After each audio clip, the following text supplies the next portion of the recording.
And good morning, everybody. This is Denise, your Ascension mentor through Heart Mastery. And today is what? February 6th. Yes, it is. It's February 6th. And up here in Salida, Colorado, where I live, right at the base of the 14ers, the wind is just howling. And we're getting flurries. We're getting more wind than we're getting snow. So I guess that's the upside of it. It was a beautiful, beautiful morning, and I was just grateful and for the nice, calm morning when I went out to feed my horses. But today I wanted to talk a little bit about that part of our physiology that has everything to do with our ascension process. And we're going to touch on compassion today, too. And it's really interesting because someone had posted on Facebook a video from the dodo. And if you don't know what the dodo is, go into the YouTubes and just type in the dodo. And it's all these inspiring videos about what they do. They're out there helping animals, rescuing animals, and then the fantastic people that take these animals home, foster care that they get. And this particular video really hit home for me this morning. And it was just what I needed, with this weather that we're having today. I'm so ready for spring.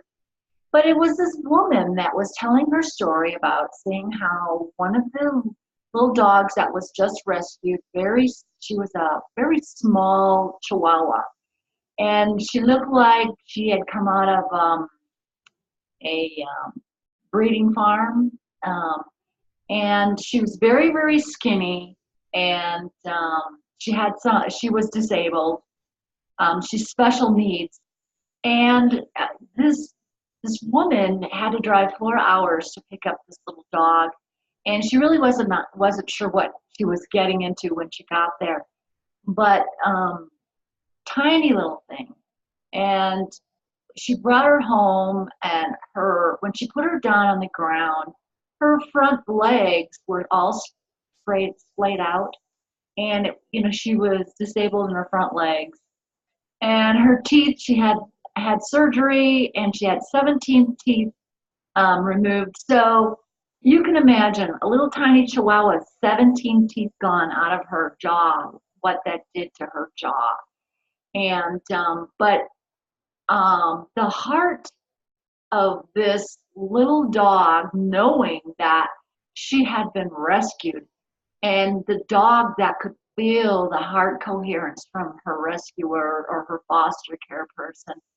I mean, it just hit me in my heart center, and it just was what I needed. It was just this woman with the compassion, and but someone said, how can you take home something like that you don't know that's going to live for very long, and that takes so much work and so much time? And what if the little dog dies in a couple months?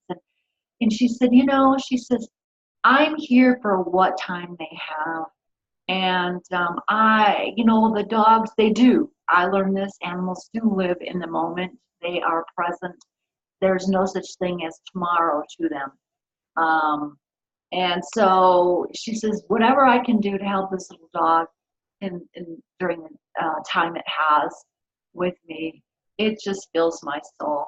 And so that is just a perfect example of compassion. And through my journey with the horses, rescuing X-race horses, thoroughbreds, the first one just taught me. The first thing I learned was compassion, and it was amazing back then. And was it 1997?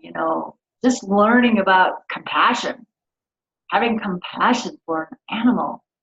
It just back then it just almost sounded a little bit unfamiliar. But now today we just know so much about that. But compassion, did you know that compassion is the highest vibration emotion in our universe? That's right, compassion. And but this is how we this is one way of elevating our frequency, elevating our vibration, is becoming compassionate about those around us.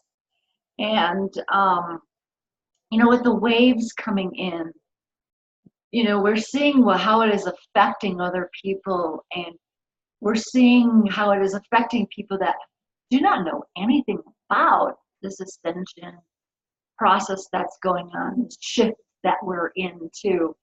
And it just reminded me that we really need to find some compassion for these people, no matter what their choice, whatever choice they made, whether they chose to ascend or whether they chose to stick with the 3D earth. For us, we need to send compassion, because whatever we send out, remember I talked about this before, what are we feeding the field? Whatever we send out comes back to us. And so we have to keep that in mind, and we have to look for reasons to exercise that compassion emotion, building that muscle. And I have a little story that I could talk to you guys for hours and hours about compassion, how feeling that true feeling of compassion. Just a little story about an insect. I was growing bee balm, and this was late in the summer, and I was going out and cutting some of the dead blossoms off the bee balm bush, and it was full of bumblebees, the big giant bumblebees. And I love bees, I love bumblebees. Matter of fact, that same summer, I had a swarm in my yard. And because we were so dry, they were looking for water all the time. So the swarm lived in my yard. And when I would go out and, tend to my garden, and I had this big tub of water for the birds and the chipmunks and the deer, the bees decided to take over the water source. And it was funny to watch the crows, because I had made friends with the crows, and they had brought their family, and they're all trying to get in there and take a bath in the water with the bees all over the place. But I could go out there and fill up the pool, and the bees knew through my heart coherence that I was there to help them. And but back to the bee balm, that it was early in the morning, so it was still chilly out there, and the bumblebees they were pretty slow. And I'm clipping with my big scissors, clipping dead flower heads off, and a bumblebee falls to the ground. And so I thought, I'm just going to go help him back up on the bush, because he's moving pretty darn slow. And so I go down, bend down with my big silver scissors, and that bumblebee sees me coming, and he rolls over on his side, and he sticks his feet up in the air like, please, please, don't hurt me, don't hurt me. And I mean, at that moment, because I'm an empath, I felt what he was feeling.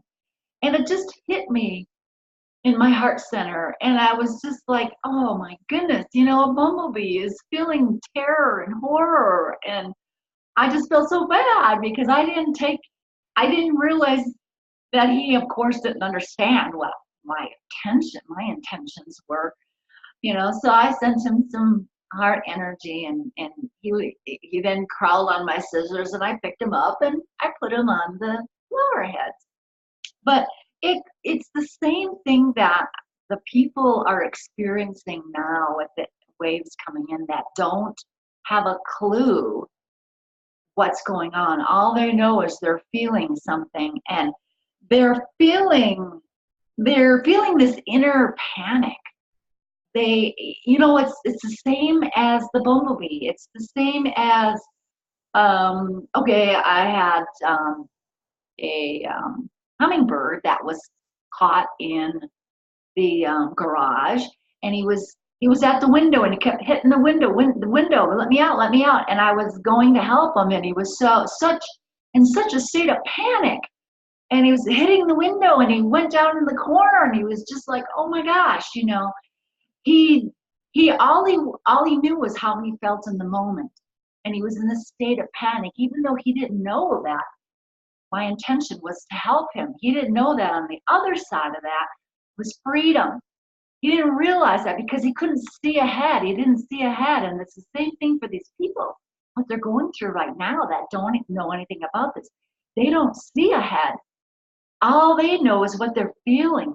And these waves are coming in and they're feeling these unfamiliar emotions of love that's coming in. And, you know, for so many of us, the feeling of emotion, the emotion of love is foreign. So when we feel it, we tend to panic because it's not a normal thing for us.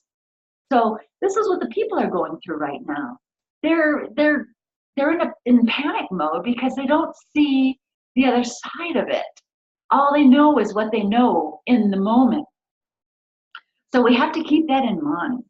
And so, you know, the way out of panic is trust, finding trust. And even those of us who know about this ascension and this shift, we do go through periods of panic, like, you know, what if this isn't true? What if my world is not going to change? What if it's just going to stay the same? And so this is where we have to learn to use the intuition of our heart. You know, our heart your heart, if you are in true heart coherence and you are working through the heart, your heart will never steer you wrong.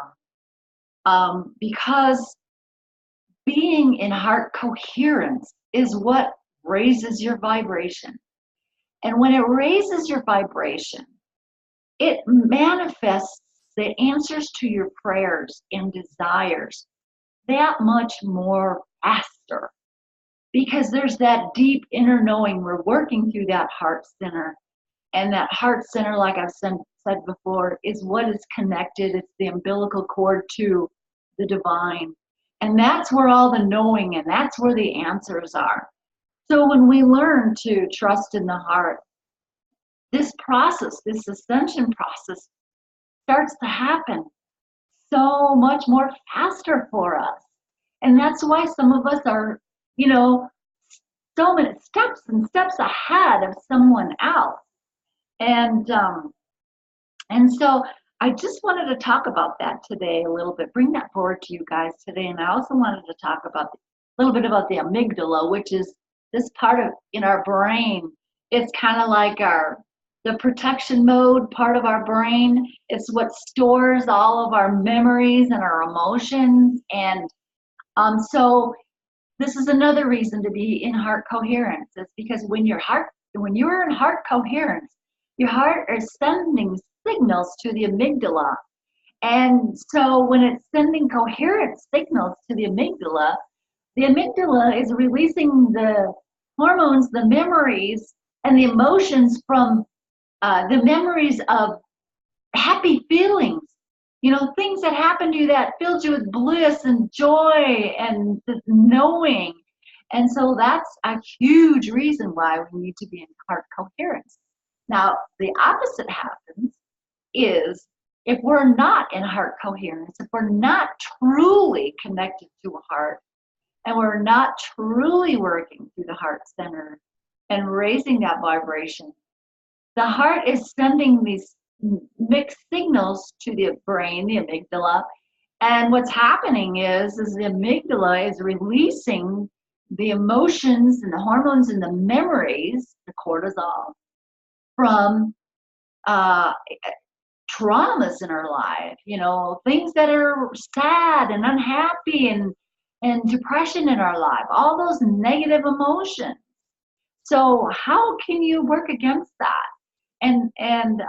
So working in your heart center and becoming coherent is something that just doesn't happen. It is like yoga. It is a process. It is it's a practice. You know, it's a yoga practice. So you have to practice this, and you have to use it all the time, daily. You have to consciously make this attempt, consciously make this connection. And with heart math, there's so many different techniques and ways of doing this. And these are all learned techniques. These are all techniques that we need to learn. It's just like yoga has many different positions and movements. We have the same techniques at heart math. So for those of you who feel like, your ascension process isn't moving along quite as fast as you thought it should be, or if you're still dealing with the downside of the amygdala, excuse me, it's a mouthful, and you need a little bit of help. I mean, that's where we come in. That's where the mentors and the coaches come in. We can help you deal that. We can give you the techniques and the tools to move you forward and move you out of this, because those other patterns are learned patterns. They're patterns that have been programmed into us, since we were age 7. And so it takes a lot of work to reprogram and shift. We're taking these emotions and these energies and we're shifting them. And so that's all I wanted to say today. So didn't want to keep you too long. So really, it's time now for us to really step in compassion, really work with our heart and sending out compassion and letting that compassion come back to us, and to hurry us along on this great journey. So that's all I need to say to you guys. And we'll talk to you soon. Happy journey.